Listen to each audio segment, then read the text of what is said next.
Bonjour à toi, bienvenue sur la chaîne Pierra Medium. Alors je ne sais pas si tu me regardes via YouTube ou si tu es abonné à mon compte Facebook. Voilà, néanmoins, je te souhaite la bienvenue et je remercie voilà, d'ores et déjà tous les abonnés de ma chaîne et de mon compte Facebook. Je t'invite aussi à me mettre un pouce vers le haut, à partager si bien sûr tu ressens le besoin de le faire. Ça peut aider beaucoup de personnes à partager les vidéos et n'hésite pas à me faire des retours. Ça aussi, ça me fait toujours plaisir. Si tu as besoin d'une de mes prestations, tu peux aussi revenir vers moi sur mon adresse Gmail ou via Messenger. Ok. On va ici aller travailler sur les vies antérieures. Je pense que il n'y a jamais de hasard. Nous sommes ici dans un mouvement énergétique où il nous est demandé une forme de renaissance, de mutation. Donc on va aller voir ce qui te bloque actuellement et c'est souvent aussi lié euh, à des vies antérieures qui nous bloquent complètement. Ça peut être au niveau de l'abondance, ça peut être aussi au niveau voilà, des relations sentimentales, ça peut être un tas de choses, d'accord? Alors je vais te demander de choisir entre le chiffre numéro 1 et le chiffre numéro 2. Donc je te laisse prendre ce temps pour choisir vraiment au niveau de ton ressenti entre ces deux chiffres. Je vais utiliser 3 oracles, d'accord. L'oracle ici, bien sûr, des vies antérieures, je te le montre, il est magnifique. Tu vas pouvoir découvrir l'illustration de cet oracle qui est magnifique. Alors, on a le 3e oracle ici, de Marilyn Gomes, l'oracle de la reliance. Ça aussi, c'est un oracle qui est magnifique. Et j'active, je réveille mon potentiel, d'accord? On va aller voir un petit peu, selon le chiffre que tu as choisi, ce que les guides ont à t'apporter comme information, des choses qui vont pouvoir vraiment, mais vraiment t'aider à à cette mutation, à ce changement. Alors, ok, on est sur les énergies du chiffre 1. On va aller voir ce qu'on peut nous dire, les amis.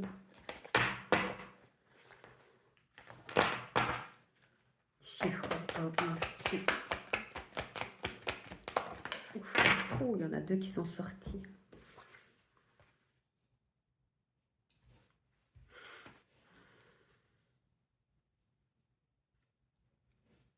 Ouais, bon. On va aller voir ça. Chiffre numéro 1. Ouais.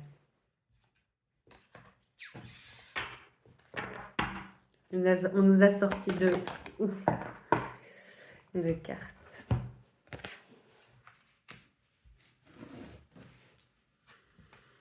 Bon, la première carte ici, on te parle d'un homme ou d'une femme. Donc il se pourrait fort bien, et c'est vraiment ça qu'on me transmet.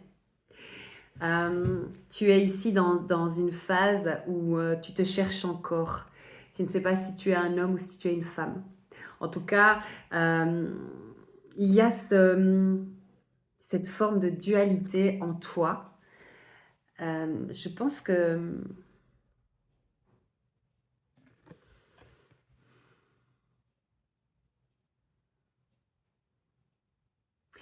il y a un intérêt, en fait, voilà, c'est ça.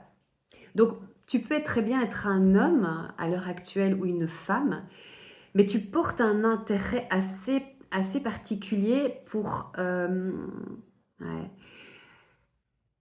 pour la partie opposée, en fait, la partie opposée. Et c'est quelque chose il y a une forme de sensibilité, d'attirance avec le sexe opposé, avec l'énergie opposée, mais probablement aussi le sexe opposé.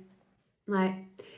Et, ouais. Et ça, c'est aussi lié pour moi à un karma où tu as souffert. Ouais, tu as souffert, voilà, c'est ça. Ouais. Tu as souffert en fait de cela. Il y a quelque chose qui se réitère dans cette vie-ci. Donc il est fort probable que tu aies soit été un homme ou soit été une femme dans ces vies antérieures, mais que tu éprouvais déjà l'envie de changer, de vivre une forme de transformation, mais inversée. Et donc, il y a cet aspect duel en toi qui se rejoue encore ici. Ouais, ouais. Alors, ce qu'on te dit, hein, quand même, hein, c'est que dans une vie antérieure, et ça c'est important que tu l'entendes, tu étais un grand prêtre, ou en tout cas une grande prêtresse. Donc, les grands prêtres et les grandes prêtresses, ils avaient ce panaché, parce que c'est vraiment ça, ce panaché d'informations qui leur était carrément donné comme si voilà, ça provenait vraiment tout droit des esprits, voilà, des esprits de la nature, de l'esprit divin, des énergies voilà, de la terre Gaïa. Donc on te dit ici qu'il est nécessaire que tu comprennes que dans cette vie-ci, tu es ce que tu es et que tu as des capacités dont tu n'as absolument pas conscience. Ouais. Une grande prêtresse ou un grand prêtre. Regarde, on te dit, je programme un nouveau chapitre de confiance. C'est bien pour ça qu'on te la donne, cette carte-là, en fait. Pour que tu reprennes confiance en toi. Tu ne te rends pas compte de ta valeur comme tu es là. Il faut que tu passes à l'action, maintenant. Là, maintenant, il faut vraiment que tu passes à l'action, que tu te redécouvres. Je pense que si tu portes de l'intérêt à toute cette magie, peut-être aux arts divinatoires, aux sciences botaniques, aux remèdes, aux plantes, à l'énergie, aux dons psychiques, tu vas vraiment redécouvrir, ressentir une forme de joie intérieure. Et on te le dit afin que tu reprennes confiance en toi. Ok. Donc ici, on était sur l'énergie du chiffre numéro 1. On va aller voir maintenant, ici pour le chiffre numéro 2. Mes guides, on va aller voir ce qu'on peut recevoir. Qu'est-ce qui pourrait bloquer au niveau des vies antérieures, pour le chiffre numéro 2. On va aller voir.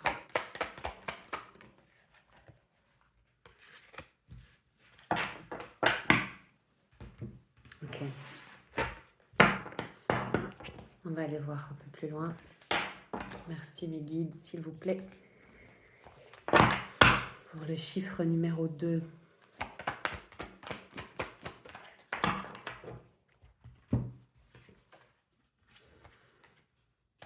Ouais.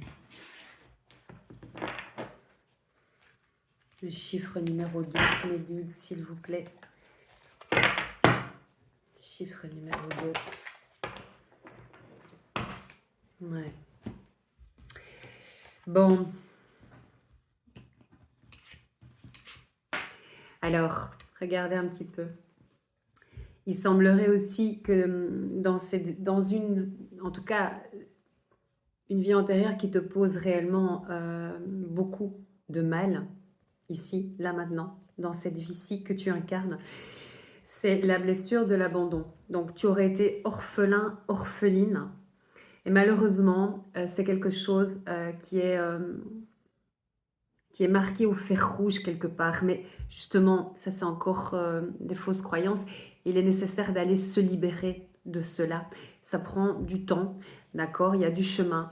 Mais tu as été abandonné, en tout cas abandonné dans le sens où ici, pour moi, un orphelin, ce qu'on m'envoie plus, c'est le deuil. Donc peut-être que dans cette vie-ci, tu as aussi perdu tes parents. Peut-être un de tes parents. Et c'est une blessure du passé, des vies antérieures, qui malheureusement se remanifeste. Donc il y a quelque chose à aller comprendre et on te dit qu'il faut ressentir cela. Alors bien sûr, si tu me connais, tu sais que je suis médium. D'ailleurs, je suis aussi énergéticienne. Je soigne les animaux. Je ne crois absolument pas, qu'il n'y ait qu'une seule incarnation, donc la preuve étant. Si tu souffres encore maintenant de la perte d'un de tes proches, essaye de comprendre que l'âme continue à évoluer, s'incarne et se réincarne. On te demande d'aller ressentir, d'aller connecter à tout ça. Il y a quelque chose à aller libérer, il y a quelque chose à aller comprendre.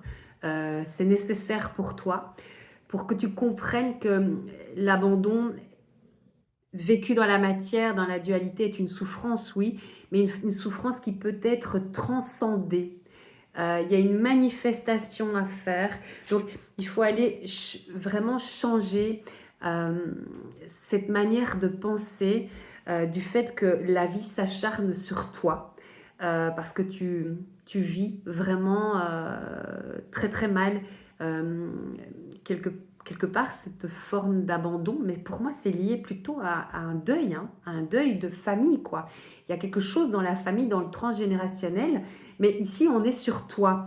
Donc il faut aller travailler, comprendre que tu as ta propre identité et que même si tu te sens abandonné à travers malheureusement la perte de quelqu'un, euh, on te demande de modifier, de rester dans le présent et dans la vie, accueillir la vie en toi, d'accord? Tu peux franchement et t'aider à te libérer de tout cela en allant comprendre que l'âme a un cycle éternel, en tout cas jusqu'à une dernière incarnation. Pour ceux qui me connaissent, ils savent aussi que je suis dans un lien dit sacré. Mais de comprendre un petit peu ce que représentent ces différents passages et le fait que l'âme est éternelle. D'accord? Ouais, j'espère que ça va pouvoir un peu t'éclairer sur toi. Je sais que c'est pas facile d'aller libérer, comprendre certaines choses. Voilà, des manifestations qui continuent à se présenter à nous. C'est pas évident, mais il y a toujours des compréhensions intérieures à aller toucher, à aller comprendre. Voilà, c'est ça. Ok. Je t'embrasse bien fort. N'hésite pas à t'abonner si ce n'est pas encore fait. Et tu peux franchement aussi nous faire des retours, toujours dans la bienveillance. Je t'embrasse bien fort.